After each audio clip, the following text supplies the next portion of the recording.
Hello दोस्तों, स्वागत है आपका अपने यूट्यूब चैनल कुंडा एजुकेशन पॉइंट में। मैं धर्मेंद्र कुमार स्वागत करता हूं। दोस्तों, करंट अफेयर्स और स्टैटिक जीके की श्रृंखला का यह तीसरा वीडियो है। तो जो विद्यार्थी पहली और दूसरी वीडियो नहीं देखे हैं, डिस्क्रिप्शन में लिंक दिया है, चेक कर देख लें। यह वीडियो मुख्य रूप से एनटीपीसी ग्रुप डी और दिल्ली पुलिस को ध्यान में रखकर बनाया गया है। इसके अलावा भी अन्य सभी प्रतियोगी परीक्षाएं जहाँ कहीं भी करंट अफेयर्स और स्टैटिक जीके के प्रश्न पूछे जाते हैं, यह वीडियो सभी प्रतियोगी परीक्षाओं के लिए महत्वपूर्ण है। तो ठीक है, तो चलिए शुरू करते हैं। पहला प्रश्न है, नीति आयोग के अध्यक्ष कौन होते हैं? ऑप्शन ए है प्रधानमंत्री, ऑप्शन बी है राष्ट्रपति, ऑप्शन सी है लोकसभा अध्यक्ष, ऑप्शन डी है उपराष्ट्रपति।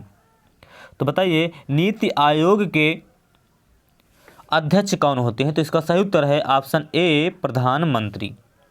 नीति आयोग के अध्यक्ष होते हैं प्रधानमंत्री। यदि ये पूछा जाए वर्तमान समय में कौन है, तो वो हैं नरेंद्र मोदी।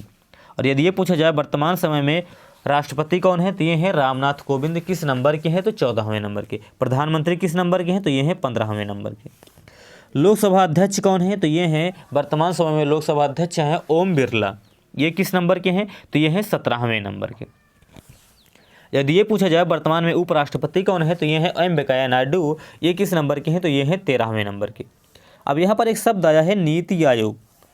तो चलिए, नीति आयोग से जुड़े हुए अन्य पक्षों पर भी हम लोग बात कर लेते हैं। वर्तमान में नीति आयोग के अध्यक्ष कौन है? तो ये हैं नरेंद्र मोदी। यदि ये पूछा जाए उपाध्यक्ष कौन है, तो ये हैं राजीव कुमार। और यदि ये पूछा जाए नीति आयोग के सीईओ कौन है, तो ये हैं अमिताभ कांत। और यदि ये पूछा जाए नीति आयोग की स्थापना कब हुई थी, तो नीति आयोग की स्थापना हुई थी 1 जनवरी 2015 को। और नीति आयोग का पुराना नाम क्या था? तो इसका पुराना नाम था योजना आयोग। वास्तव में जो वर्तमान समय में नीति आयोग कार्य करता था, पहले वही कार्य योजना आयोग करता था, लेकिन इसका 2015 में नाम बदलकर नीति आयोग कर दिया गया। ठीक है, नेक्स्ट प्रश्न देखते हैं। वर्तमान में आरबीआई गवर्नर कौन है? ऑप्शन ए है रंजन गोगोई, ऑप्शन बी है शक्तिकांत दास, ऑप्शन सी है गिरीश चंद्र मुर्मू, ऑप्शन डी है सीडी देशमुख। इसका सही उत्तर है ऑप्शन बी शक्तिकांत दास। वर्तमान में आरबीआई गवर्नर शक्तिकांत दास हैं। यदि बात करें ऑप्शन ए की रंजन गोगोई की, तो रंजन गोगोई इसके पहले भारत के मुख्य न्यायाधीश हुआ करते थे। वर्तमान समय में भारत के मुख्य न्यायाधीश हैं शरद अरविंद बोबड़े। यदि ऑप्शन सी की बात करें गिरीश चंद्र मुर्मू की, तो गिरीश चंद्र मुर्मू वर्तमान समय में भारत के नियंत्रक एवं महालेखा परीक्षक हैं। इनके बारे में प्रावधान हमारे संविधान की अनुच्छेद 148 में किया गया है। यदि बात करें ऑप्शन डी सीडी देशमुख की, तो सीडी देशमुख भारत के पहले ऐसे व्यक्ति थे जो आरबीआई के गवर्नर बनते हैं। इसका मतलब ये है सीडी देशमुख भारत के प्रथम भारतीय गवर्नर थे। ठीक है, आरबीआई के प्रथम भारतीय गवर्नर थे। अब यहाँ पर आया है आरबीआई। तो चलिए, आरबीआई से जुड़े हुए अन्य पक्षों पर भी हम लोग बात कर लेते हैं। आरबीआई के वर्तमान गवर्नर कौन है? तो ये है शक्तिकांत दास। यदि ये पूछा जाए आरबीआई की स्थापना कब होती है, तो ये होती है 1 अप्रैल 1935 को। और यदि ये पूछा जाए आरबीआई का राष्ट्रीयकरण कब हुआ, तो ये हुआ 1 जनवरी 1949 को। ठीक है, आरबीआई के लिए लेकिन अधिनियम अगर पूछा जाए तो ये आता है 1934 में। ध्यान दीजिएगा, 1935 में स्थापना होती है, लेकिन अधिनियम कब लाया जाता है? तो 1934 में। ठीक है, आरबीआई का मुख्यालय कहाँ पर है? तो इसका मुख्यालय है मुंबई में। आरबीआई के प्रथम गवर्नर पूछा जाए तो ये है ओसबॉर्न स्मिथ।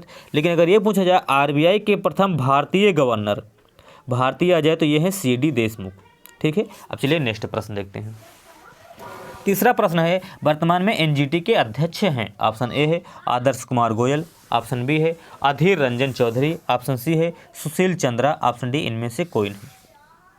इसका सही उत्तर है ऑप्शन ए आदर्श कुमार गोयल। वर्तमान में एनजीटी के अध्यक्ष हैं आदर्श कुमार गोयल। यदि बात करें ऑप्शन बी अधीर रंजन चौधरी की, तो ये वर्तमान समय में लोकसभा विपक्ष के नेता हैं। ठीक है, और यदि बात करें सुशील चंद्रा की, तो ये वर्तमान समय में चुनाव आयुक्त हैं।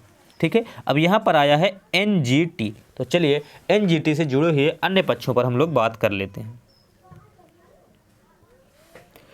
एनजीटी का मतलब होता है नेशनल ग्रीन ट्रिब्यूनल। इसके अध्यक्ष कौन है? तो ये हैं आदर्श कुमार गोयल। यदि ये पूछा जाए एनजीटी की स्थापना कब होती है, तो इसकी स्थापना होती है 2010 में। इसका मुख्यालय कहाँ पर है? तो इसका मुख्यालय है दिल्ली में। ठीक है, और एनजीटी के पहले अध्यक्ष कौन थे? तो ये थे लोकेश्वर सिंह पंत।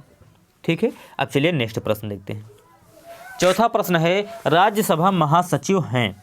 ऑप्शन ए है देश दीपक वर्मा, ऑप्शन बी है गुलाम नबी आज़ाद, ऑप्शन सी है थावर चंद गहलोत, ऑप्शन डी है अधीर रंजन चौधरी। तो इसका सही उत्तर है ऑप्शन ए देश दीपक वर्मा। राज्यसभा महासचिव हैं देश दीपक वर्मा। और यदि ये पूछा जाए लोकसभा महासचिव कौन है तो है स्नेहलता श्रीवास्तव। यदि ये बात करें गुलाम नबी आज़ाद की तो ये वर्तमान समय में राज्यसभा विपक्ष की नेता हैं। और थावर चंद गहलोत की बात करें तो ये वर्तमान समय में राज्यसभा के सत्ता पक्ष के नेता हैं। ठीक है, चलिए ये वही चीज़ें हैं। राज्यसभा महासचिव कौन है? देश दीपक वर्मा है। राज्यसभा विपक्ष नेता कौन है? तो ये हैं गुलाम नबी आज़ाद हैं। राज्यसभा सत्ता पक्ष के नेता कौन है? तो ये हैं थावर चंद गहलोत। और लोकसभा के लोकसभा विपक्ष के नेता कौन है? तो अधीर रंजन चौधरी हैं। और लोकसभा महासचिव कौन है? तो ध्यान दीजिएगा स्नेहलता श्रीवास्तव। ठीक है, अब चलिए नेक्स्ट प्रश्न देखते हैं। पांचवा प्रश्न है निम्नलिखित में से वर्तमान में मुख्य चुनाव आयुक्त कौन है? ध्यान दीजिएगा, बहुत ही महत्वपूर्ण प्रश्न है। वर्तमान में मुख्य चुनाव आयुक्त कौन है? तो ध्यान दीजिएगा, इस प्रश्न का सही उत्तर है ऑप्शन ए सुनील अरोड़ा। वर्तमान में मुख्य चुनाव आयुक्त हैं सुनील अरोड़ा। यदि बात करें रघुराम राजन की तो ये भूतपूर्व आरबीआई गवर्नर रह चुके हैं। और यदि बात करें राजीव कुमार की तो राजीव कुमार जो हैं, एक राजीव कुमार नीति आयोग के उपाध्यक्ष हैं और एक राजीव कुमार जो हैं वह चुनाव आयुक्त हैं। और अमिताभ कांत जो हैं वह नीति आयोग के सीईओ हैं। ठीक है, अब यहाँ पर आया है मुख्य चुनाव आयुक्त। तो चलिए इनसे जुड़े हुए अन्य पक्षों पर भी हम लोग बात कर लेते हैं। ध्यान दीजिएगा, मुख्य चुनाव आयुक्त कौन है? तो ये है सुनील अरोड़ा। अन्य चुनाव आयुक्त कौन है? तो ये है राजीव कुमार और सुशील चंद्रा। अगर ये पूछा जाए निर्वाचन का प्रावधान हमारे संविधान के किस भाग में है? तो ध्यान दीजिए भाग 15 में है। किस अनुच्छेद से लेकर किस अनुच्छेद? अनुच्छेद 324 से लेकर 329 तक है। ठीक है, अगर ये पूछा जाए निर्वाचन आयोग की नियुक्ति, निर्वाचन आयोग नहीं है, मुख्य निर्वाचन आयुक्त की नियुक्ति, मुख्य निर्वाचन आयुक्त की नियुक्ति कौन करता है? तो ये करते हैं राष्ट्रपति। ठीक है, अब नेक्स्ट प्रश्न देखते हैं। छठा प्रश्न है वर्तमान में वायुसेनाध्यक्ष कौन है? ऑप्शन ए है करमबीर सिंह, ऑप्शन बी है RKS भदौरिया, ऑप्शन सी है मनोज मुकुंद नरवाने, ऑप्शन डी है बिपिन रावत। तो बताइए वायुसेना अध्यक्ष कौन है? इसका सही उत्तर है ऑप्शन बी RKS भदौरिया। अब चलिए ये तो हो गया वायुसेना अध्यक्ष। अब अन्य विकल्पों पर भी हम लोग बात कर लेते हैं। वायुसेना अध्यक्ष कौन है? तो ये हैं RKS भदौरिया। नौसेना अध्यक्ष कौन है? तो ये हैं करमबीर सिंह। थल सेना अध्यक्ष कौन है? तो ये हैं मनोज मुकुंद नरवाने। और यदि ये पूछा जाए भारत के पहले चीफ ऑफ डिफेंस स्टाफ कौन है या CDS कौन है? तो ये हैं बिपिन रावत। ठीक है, अब चलिए नेक्स्ट प्रश्न देखते हैं। सातवां प्रश्न है दिशा अधिनियम का संबंध किस राज्य से है? दिशा अधिनियम का संबंध किस राज्य से है? तो ध्यान दीजिएगा, इसका संबंध जो है ऑप्शन ए अर्थात आंध्र प्रदेश से है। बहुत ही महत्वपूर्ण है, किसी भी एग्जाम में ये प्रश्न पूछा जा सकता है दिशा अधिनियम से। इसका मतलब क्या है थोड़ा समझिएगा।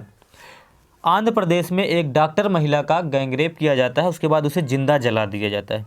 इसी बात को ध्यान में रखते हुए आंध्र प्रदेश की सरकार ने एक अधिनियम लाया, एक विधेयक लाया। उसमें ये प्रस्ताव किया गया है कि बलात्कारियों को 21 दिन के अंदर अंदर फांसी की सज़ा देना है।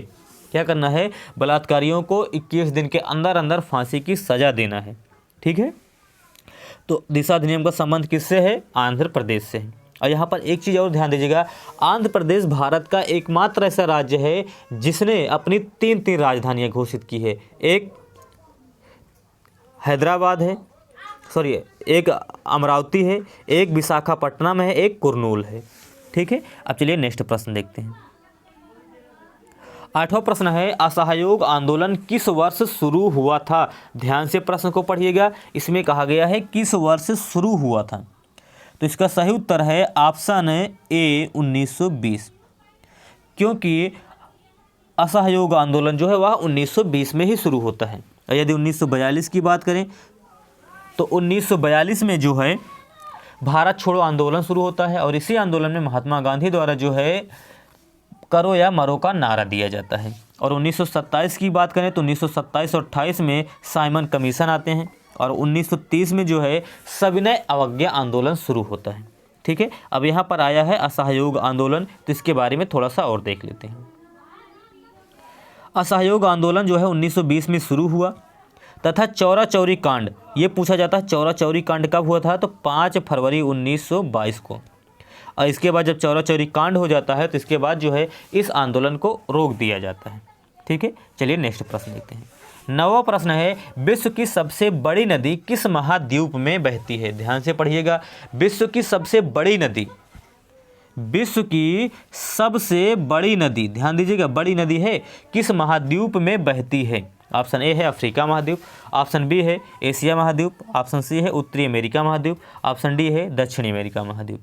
तो बताइए इसका सही उत्तर क्या होगा? इसका सही उत्तर होगा ऑप्शन डी, दक्षिणी अमेरिका महाद्वीप। ध्यान से समझिएगा, ये बड़ी नदी कहा गया है, लंबी नदी नहीं कहा गया। अगर ये पूछा जाए विश्व की सबसे लंबी नदी कौन सी है, तो नील नदी है। किस महाद्वीप में बहती है? अफ्रीका महाद्वीप में बहती है। कहाँ पर बहती है? अफ्रीका में नील नदी। लेकिन अगर ये पूछा जाए सबसे बड़ी, तो वो है अमेजन नदी। किस महाद्वीप में बहती है? तो वो दक्षिणी अमेरिका में बहती है। ठीक है, चलिए अब नेक्स्ट प्रश्न देखते हैं। 10वां प्रश्न है, विश्व की सबसे लंबी पर्वत श्रृंखला निम्नलिखित में कौन है? विश्व की सबसे लंबी पर्वत श्रृंखला निम्नलिखित में कौन है? ऑप्शन ए है रॉकीज पर्वत या रॉकी पर्वत, ऑप्शन बी है एंडीज पर्वत, ऑप्शन सी है हिमालय पर्वत। तो बताइए इसका सही उत्तर है ऑप्शन बी, एंडीज पर्वत। ध्यान दीजिएगा, विश्व की सबसे लंबी पर्वत श्रृंखला जो है एंडीज पर्वत है। अगर ये पूछा जाए किस महाद्वीप में है, तो ये है दक्षिणी अमेरिका में। और रॉकीज पर्वत जो है ये है उत्तरी अमेरिका में। और हिमालय पर्वत कहाँ है, तो ये है एशिया महाद्वीप में। ठीक है, भारत के उत्तरी भाग में। तो चलिए अब थोड़ा सा हम लोग मैपिंग कर लेते हैं। ये है आपका दक्षिणी अमेरिका महाद्वीप। चलिए एक तरफ से शुरू करते हैं। ये तो हो गया आपका ब्राज़ील, जो दक्षिणी अमेरिका का सबसे बड़ा देश है। कौन दक्षिण अमेरिका का सबसे बड़ा देश कौन सा है, तो ध्यान दीजिएगा ब्राज़ील। और यहाँ से लेकर देखिए यहाँ तक पीला पीला जो है बिल्कुल पतला सा एक देश है जिसका नाम है चिली। दक्षिण अमेरिका का यह एक ऐसा देश है जो समुद्र के साथ सबसे लंबी सीमा साझा करता है। समुद्र के साथ सबसे लंबी सीमा साझा करता है। यहाँ पर देखोगे लिखा हुआ है अमेजन। यहाँ ये वाली नदी है और बहुत सारी इसकी सहायक नदियाँ हैं। ये विश्व की सबसे बड़ी नदी है। ठीक है, एक बार फिर से बता रहे हैं। ये वाली देखिए अमेजन नदी, ये बस आप पढ़ लीजिए समझ में आ जाएगा। ये देखिए अमेजन नदी लिखा हुआ। ठीक है, ये ब्राज़ील में मुख्य रूप से बहती है। तो चलिए एक एक पर चर्चा करते हैं। ब्राज़ील का सबसे बड़ा देश, दक्षिणी अमेरिका का सबसे बड़ा देश है ब्राज़ील। ठीक है, और समुद्र के साथ सबसे लंबी सीमा साझा करने वाला देश जो है वो है चिली। ठीक है, यहाँ पर ध्यान से समझो, देखोगे तो दक्षिण अमेरिका के जितने भी देश हैं वो सारे के सारे देश जो है समुद्र के साथ सीमा साझा करते हैं। सिर्फ 2 देश ऐसे हैं जो समुद्र के साथ सीमा साझा नहीं करते हैं। कौन कौन से हैं ये देखिएगा। यहाँ पर एक देश है बोलीविया, ये वाला। ठीक है, और यहाँ पर एक देश है उरुग्वे। ये 2 देश हैं जो समुद्र के साथ सीमा साझा नहीं करते हैं। बाकी सारे के सारे देश जो है समुद्र के साथ सीमा साझा करते हैं। और यहाँ पर एक देश देखोगे तो ये है कोलंबिया। कोलंबिया एक ऐसा देश है जो इधर प्रशांत महासागर से और इधर अटलांटिक महासागर दोनों से सीमा साझा करता है। ठीक है, दक्षिण अमेरिका महाद्वीप का कोलंबिया ऐसा देश है जो प्रशांत महासागर और अटलांटिक महासागर दोनों से सीमा साझा करता है। ठीक है, ये है आपका, एक मिनट, ये वाला पराग्वे था। ठीक है, ये पराग्वे और बोलीविया 2 ऐसे देश हैं जो समुद्र के साथ सीमा साझा नहीं करते हैं। बाकी दक्षिण अमेरिका के सारे देश समुद्र के साथ सीमा साझा करते हैं। ये है आपका अर्जेंटीना, ये है उरुग्वे, ये है ब्राज़ील, ये है चिली, ध्यान दीजिएगा, ये है पेरू, ये है इक्वाडोर, ये है कोलंबिया, ये है वेनेजुएला। ठीक है, बस इतना ध्यान दीजिएगा बस। और यहीं पर यहाँ से लेकर यहाँ तक, ध्यान दीजिएगा, यहाँ से लेकर यहाँ तक, ये यहाँ से लेकर यहाँ तक जो है एंडीज पर्वत पाई जाती है, जो विश्व की सबसे लंबी पर्वत श्रृंखला है। ठीक है, तो आज यहीं पर समाप्त करते हैं। वीडियो पसंद आए तो लाइक कीजिएगा, शेयर कीजिएगा, यदि नए हैं तो चैनल को सब्सक्राइब कर लीजिएगा, ताकि वीडियो की जब भी अपलोड किया जाए तो उसकी नोटिफिकेशन आपको मिल जाए। धन्यवाद।